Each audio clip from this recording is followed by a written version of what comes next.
Here is a Nissan Versa. Let's go ahead and pop the trunk.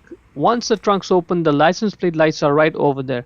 Now you can access them directly from outside, and for that you'll need a flathead screwdriver. Use the screwdriver to push the light inwards and then try and pry it out at the same time. However, that's going to be a little bit tough. So let's take a couple extra minutes and get a few clips off.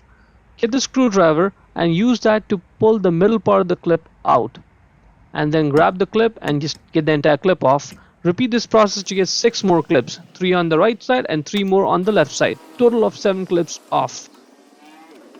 Get the clips out and keep them somewhere safe. Now you can peel back on this fabric cover, and that gives us access to the light. This is the left side light and that is the right side light right over there. So what you have to focus on is this clip.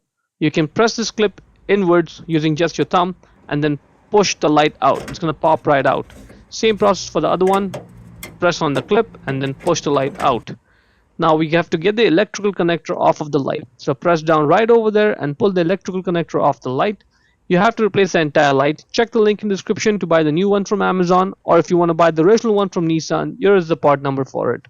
Get the new light and then simply click the connector back on, and when you put the light back in the body, this side with the electrical connector, that side goes in first, and then you put a thumb there and push the other side down and it clicks in place. Same process for the other light.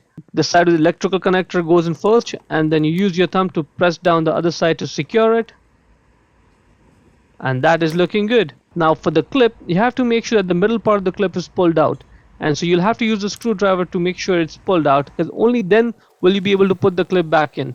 Once the clip is in place, just push it in to secure it, and that is pretty much it. Before we go, let me give a quick shout out to Naya Motors Inc. for letting us use the car today to film their videos. They are a used car dealer here in Ottawa, Canada. Check out the link in the description for their entire inventory.